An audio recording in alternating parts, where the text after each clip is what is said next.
အားလုံးပဲမင်္ဂလာပါရှင်။အခုတစ်ခါဖတ်ပြပေးမယ့်စာအုပ်ကတော့ဆရာအကြီးတော်ရေးသားထားတဲ့ကျောက်တင်မုံတွေမိုးထားတဲ့အိမ်ဆိုတဲ့စာအုပ်ကလေးပဲဖြစ်ပါတယ်။နားဆင်ကြည့်ကြပါအောင်ရှင်။သူတို့အိမ်ကထူးထူးခြားခြားကျောက်တင်မုံတွေမိုးထားတယ်လေ။လူတွေဟာတစ်ခါတလေတော့လေအတော်ခတ်တယ်။38လမ်းဘီယာဆိုင်တွင်တယောက်တည်းဘီယာထိုင်တောက်နေသောဆံပင်ရှည်ရှည်အရက်ရှည်ရှည်လူကြီးသည်ဆိုင်ရှေ့မှဖြတ်သွားဖြတ်လာလူများကိုငေးကြည့်ရန်သူ့ဘာသာသူရေရွတ်သလိုနှင့်ဘားကောင်တာမှဂေါက်လှည့်ခွက်ချိန်နေသောသူကိုဝေ့ကြည့်ရန်ပြောလိုက်သည်ပိုက်ဆံမရှိလို့ဘာမှမလုပ်ချင်တာနဲ့ရှိပြန်တော့လဲတိုးဝါအောင်ဆက်မကြိုးစားချင်တာနဲ့ပဲရေတိမ်နစ်နေရရှာတယ်လူကြီးသည်ဘီယာကိုတကြိုက်ကြိုက်လိုက်ပြန်သည်ငါတွေ့ဘူးတဲ့မော်လမြိုင်သားညီကို2ယောက်ဆိုရင်ထိုနေ့ကမိုးခပ်ဆက်ဆက်ကလေးရွာနေပါသည်ညနေနေကလည်းအတော်လေးကိုစောင်းနေပြီမို့ရှစ်ခွင်လုံးတွင်မှောင်ရိပ်များကြီးစိုးနေပြီသူတို့ညီကို2ဦးသည်တဖွဲဖွဲမိုးရေများအောက်ရက်ရင်းမှတ်တိုင်သို့ကားဆိုင်လာတိုင်းအလူအလျက်တိုးဝှေ့တက်နေကြသောလူများကိုအားကျသလိုတွေ့ကြီးငေးကြည့်နေကြလေသည်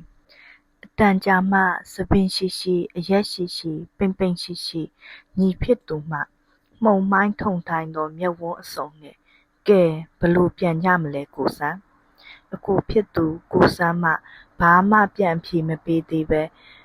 တဖွဲဖွဲကျနေသောမိုးကောင်းကင်ကိုမော့ကြည့်လိုက်သည်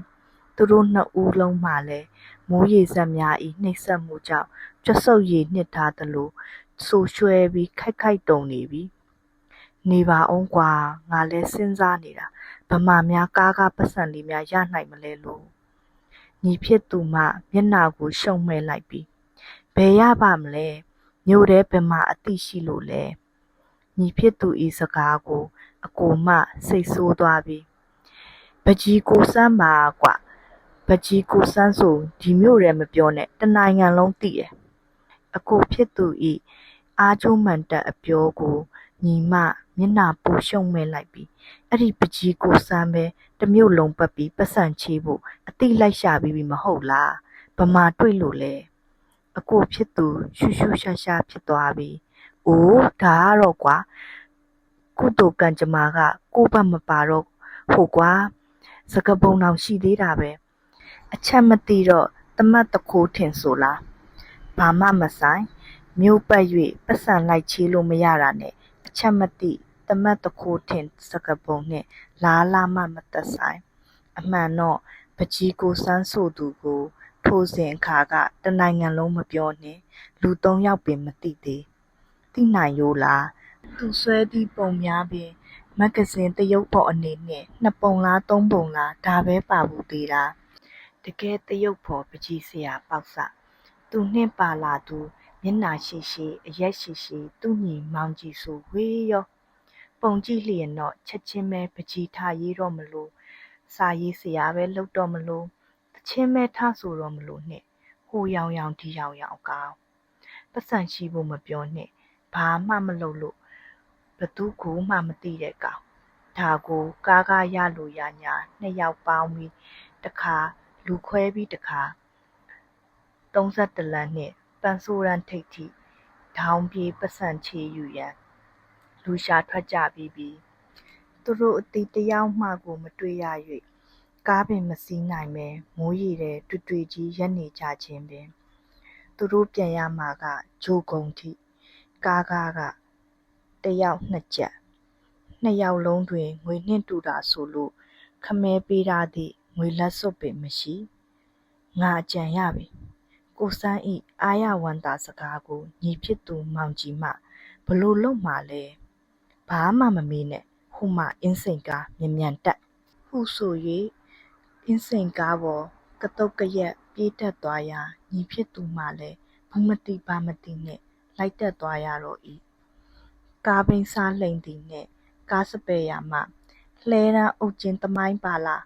ကဲကားလေးတွေကမ်းထားမယ်လှဲတန်းတစ်ချက်ကြော်ရင်2ကျပ်နော်ခရီးသည်များအားလုံးကားထုတ်ပေးနေစဉ်ကိုစမ်းမှဟေးဒီကားမြောက်ဥက္ကလာသွားမယ့်ကားမဟုတ်လားစပယ်ရမှစိတ်ဆိုးမှန်ဆိုးနဲ့ ဘာလာကြောင်နေရလဲဒါအင်းစိန်ကားဗျဟာဒါဆိုငါတို့မှားစီးမိပြီရှေ့မှတ်တိုင်စစ်မယ်စပယ်ယာကဘယ်ကတော်သားတွေမှမသိဘူးဟုရေရွတ်တန်နှင့်အတူကြံသည့်သူများထံကားကဆက်လက်တောင်းခံနေသည်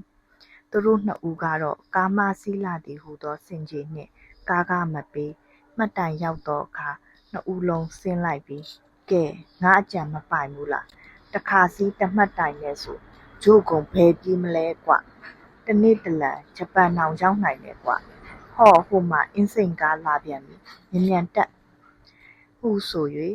နှစ်ယောက်လုံးနောက်ထပ်ဆိုက်လာသောကားပေါ်ကတုတ်ကရက်ပြေးတက်လိုက်ကြပြန်သည်ကားပေါ်ရောက်ပြန်တော့ဟာငါတို့ကားမစီးမိပြီဟုဆို၍ရှေ့တစ်မှတ်တိုင်တွင်ကားကမပေးဘဲဆင်းလိုက်ကြပြန်သည်ဤသို့ဖြင့်ဇွဲကောင်းကောင်းနှင့်ကားမစီးမိခြင်းဟန်ဆောင်၍ကားကမပေးဘဲတစ်မှတ်တိုင်တစ်မှတ်တိုင်နှင့်စီးလာရာညအတော်နက်သည့်ချိန်ထိခရီးတစ်ဝက်မကြိုးသေးကြာလာတော့ညီဖြစ်သူမှသီးမခံနိုင်တော့ပဲကိုဆရာဒီတိုင်းဆက်သွားနေရင်အိမ်ကိုမိုးလင်းတာတောင်ရောက်မယ်မထင်ဘူးနော်တခြားတနည်းစဉ်းစားပါဦးကိုစန်းတွေဝေသွားပြီးစိတ်ပြက်လက်ပြက်ဖြင့်အေးဟုတ်တယ်ကွကားတွေတောင်တပတ်ပြန်လဲလာတော့မယ်တပတ်ပြန်လဲလာလို့ငါတို့ကိုမှတ်မိသွားရင်ရှက်စရာကြီးဟုတ်ပါဒါဆိုဘယ်လိုလုပ်မလဲမောင်ကြီးတစ်ချက်စဉ်းစားလိုက်ပြီးကျွန်တော်တို့မြန်မာလူမျိုးတွေဟာမရိုင်းကြပါဘူးကောင်းကောင်းမွန်မွန်ပြောစီရင်အလကားတော့ပေးစီကြမှာပါအေးဟုတ်တယ်ငါအဲ့ဒါကိုမေ့နေတယ်မင်းကစာရေးဆရာဖြစ်မဲ့ကောင်ဆိုတော့ဒါမျိုးတွေကြံကြံဖန်ဖန်တွေးတတ်ပါမင်းတလို့အတွေးမျိုးရှိလို့တော့ကြီးပွားအောင်မယ်ဒါကတော့ကိုဆရာရဲ့ညီပဲဟဲ့ဟဲ့ဟိုအပြန်အလှန်ချီးမွမ်းနေစဉ်အင်းစိန်ကားတစ်စီးမှာအစင်သင့်မှတ်တိုင်စီသို့ထိုးဆိုင်လာ၏ဟောကားတစ်စီးလာပြီကားပေါ်ရောက်ရင်မင်းပြောနော်ပိုင်ပါတယ်ကိုဆရာသာအနောက်ကနေမခို့တီကိုလီပြုံးပြထားစိတ်ချငါရဲ့အပြုံးနုနုမှာစပယ်ယာပျော်ဝင်သွားပြီးစီးပါဖြစ်သွားစေရမယ်ကိုညီနှစ်ယောက်စလုံးထိုးဆိုင်လာသောကားပေါ်အလျင်အမြန်ပြေးတက်လိုက်ကြ၏ဖြစ်ချင်တော့ကားပေါ်တွင်စပယ်ယာနှင့်အယံမူးလာသောခရီးသည်တချို့ပါဇက်တိုက်ပွဲဆင်နွှဲနေကြခြင်းဖြစ်၏အယံမူးလာသောခရီးသည်တချို့မှာကားကမပေးရသေးပဲပေးပြီးပါပြီဟု၍ဖြောင်ညင်းနေသောကြောင့်စပယ်ယာမှအကြီးအကျယ်စိတ်ဆိုးနေလေ၏ခမည်းတော်တက်လာတာ4ယောက်တယောက်မှမပေးရသေးပဲနဲ့ဖြောင်မညင်းနဲ့ကျုပ်ကားကစတောင်းကလေးကဟိုလူပေးသလိုဒီလူပေးသလိုနဲ့ခမည်းတော်လှုပ်လာတာတယောက်မှမပေးရသေးဘူးစပယ်ယာရဲ့အတန်ကျဲစကားကိုအရက်သမားများကလည်းအလျှော့မပေးပဲဟာပေးပြီးပြီလို့ပြောတာပေါ့ကွာမင်းကိုပေးတာမဟုတ်ရင်အနောက်ကစပယ်ယာဖြစ်မယ်အဲ့ဒါတော့ခမည်းတော်ဖြောင်လိန်တာပဲအနောက်မှာလည်းစပယ်ယာမရှိဘူးစပယ်ယာကစုပေါင်းမှကျုပ်တယောက်တည်းခမည်းတော်မပေးချင်လဲနေပေးပြီးသလိုမပေးရသေးသလိုတော့မလုံနဲ့ဒီကားကလေ9ချက်30လောက်နဲ့ခမည်းတော်လိန်လို့ကျုပ်လည်းစီးပွားမပြတ်သွားဘူးခမည်းတော်လည်းစီးပွားမတက်သွားဘူးကဲမှတ်တိုင်ကတက်တဲ့2ယောက်ကားကလေးဆက်လန့်မယ်ဟုသူတို့ဘက်လှည့်၍ပြောလိုက်ရာ2ယောက်လုံးပြတောက်သွားကြ၏မောင်ကြီးမှအကိုဖြစ်သူကိုစန်းအားဖြစ်ပါမလားဟုသောမျက်လုံးမျိုးနှင့်ပြန်ကြည့်သည်ကိုစန်းမှပြောတာပြောငါပြုံးပြထားမယ်ဟုသောအမူအရာကိုလုပ်ပြ၏မောင်ကြီးလည်းသူ့အကိုစန်းကိုကြည့်၍အနှဲငယ်အားတက်သွားပြီးစပယ်ယာကိုငယ်သားများပေါ်တဲ့အထိအစွမ်းကုန်ပြုံးပြလိုက်သည်ပြီးနောက်ပတ်စံမပါသည့်သူ့အိတ်ကပ်ကလေးကိုအသာပိတ်ပြီးဟိုလေးအကိုကျွန်တော်တို့ညီကို2ယောက်မှာအဲ့ဒါဟဲပတ်စံမပါလို့ဘာစပယ်ယာဤကျေလောင်သောဘာတန်ကြောင့်နှစ်ဦးလုံးအနှဲငယ်တုန်ရင်သွားပြီးဟိုပတ်စံကားကလေးမပါလို့အဲ့ဒါစပယ်ယာမှမျက်နှာနီးဆက်နှင့်သွားကိုအစွမ်းကုန်ဖြဲထားသော မောင်ကြီးနှင့်အနောက်မှမခိုတီကိုလေးပြုံးနေသောကိုစန်းတို့ကိုတယောက်တလှည့်စီသေချာကြည့်၏နောက်ဘာကိုတွေးမိသည်မသိသဘောကျသလိုတစ်ချက်ပြုံးပြီးရတယ်ညီလေးရတယ်ဟုဆို၍နှစ်ဦးလုံး၏ပခုံးကိုနှွေးထွေးစွာပုတ်လိုက်သည်သူတို့နှစ်ဦးလည်းဒီတစ်ခါတော့အဆင်ပြေပြီဟုတပ်ပြင်းကိုခပ်မြင်မြင်ချပြီးတယောက်ကိုတယောက်ပြုံး၍ကြည့်လိုက်ကြသည်ထိုစဉ်မှာပင်စပယ်ယာမှ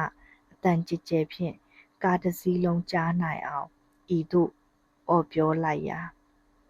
ကဲကားမပေးပဲပေးပြီးပါပြီလို့ကားလိမ်စီးတဲ့လူတွေဟောဒီညီကိုနှစ်ယောက်ကိုကြည့်ပတ်စံမရှိရင်မရှိဘူးလို့ရဲရဲတင်းတင်းပြောစီလိုက်ပေးပြီးသလိုမပေးရသေးသလိုတော့မလုပ်နဲ့ဟောဒီညီကိုတွေလိုပြောစီကျွန်တော်အလကားပေးစီတယ်ဟုတ်တယ်နော်ညီလေးတို့ပတ်စံမရှိဘူးအကိုပေးမစီဘူးလားဟုဆို၍သူတို့ဘက်လှည့်၍မေးလိုက်ရာသူတို့လည်းရောင်နှနှကြောင်တောင်တောင်နှင့်ဦးကောင်းကိုညှိပ်ပြီးပေးစီးပါတယ်အကိုဟုပြန်ဖြေလိုက်သည်သူတို့၏တန်မြိုင်ဖြေစကားကိုကြားပြီးစပယ်ယာမှအာရဝန္တာဖြင့်အတန်ကိုထပ်မြင့်လိုက်ပြီးကဲဒီလိုကားမရှိပါဘူးလို့ပြောစီလို့ကျွန်တော်ပေးမစီးရင်ကျွန်တော်အလွန်လားပေးပြီးသလိုမပေးသလိုတော့မလိမ်မစည်းနဲ့ဟောဒီညီကိုတွေလိုရိုးရိုးသားသားပြောစီဟူ၍ပခုံးကိုတဖြန်းဖြန်းပုတ်ခါပြောနေသောကြောင့်ခရီးသည်များအားလုံး၏မျက်လုံးများမှာသူတို့ညီကိုထံစုပြုံရောက်ရှိလာကြလေသည်စပယ်ယာမှာလည်းလူများအာယုံစိုက်လာလေပိုပြီးပြောကောင်းလာလေရှိလာတော့မသိနှစ်ဦးလုံးကိုတိုင်းဖက်ကညီလေးတို့ပတ်စံမရှိလို့ပြောစီတယ်နော်အကိုပေးမစီးဘူးလားနှစ်ဦးလုံးမှာမျက်နှာငယ်လေးဖြင့်ပေးစီးပါတယ်အကိုရာ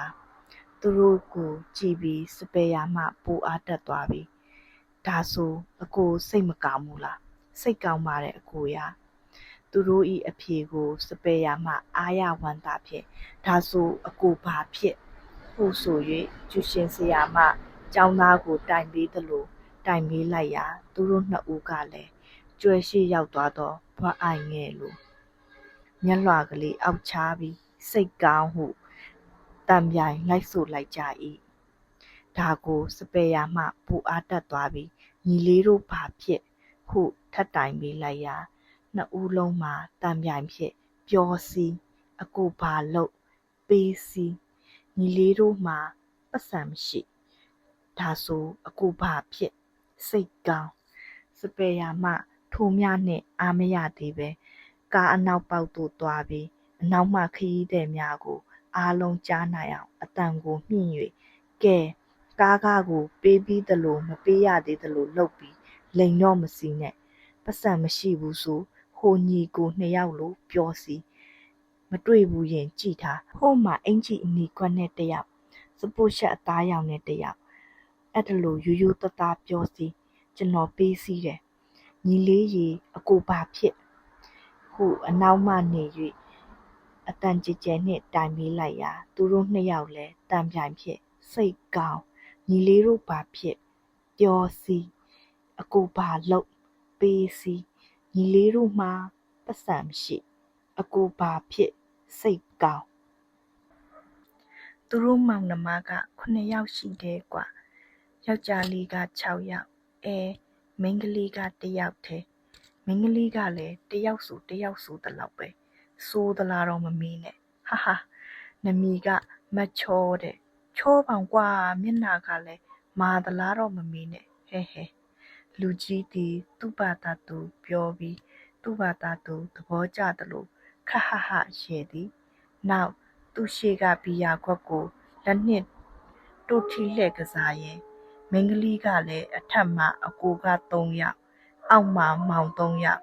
ဂျားတဲ့တက်ဆိုတော့ပြီးရော့ပေါ့ယောက်ျားလေးညီကိုတွေနဲ့အတူနေပြီးယောက်ျားစိတ်ပေါက်နေတာနှစ်ပန်းလုံးတန်းကစားစစ်တိုက်တန်းကစားနဲ့ယောက်ျားလူဖြစ်နေတာပေါ့အောင်မဒီကြားတဲ့တယောက်ချင်းဆိုမရှင်နဲ့စရာကိုလုံးကလည်းပြတန်ကတန်နဲ့ဆိုတော့ရွယ်သူတွေတောင်သူနဲ့တယောက်ချင်းထိုးဖို့ဆို လက်ရှောင်ကြတယ်သူနဲ့ပတ်သက်ပြီးပြောလို့မကုန်နိုင်စရာအကြောင်းအရာတွေအများကြီးกว่าအဲ့ဒီထဲကမှသူနဲ့ဆိုင်ကယ်တစ်စီးအကြောင်းပြောပြမယ်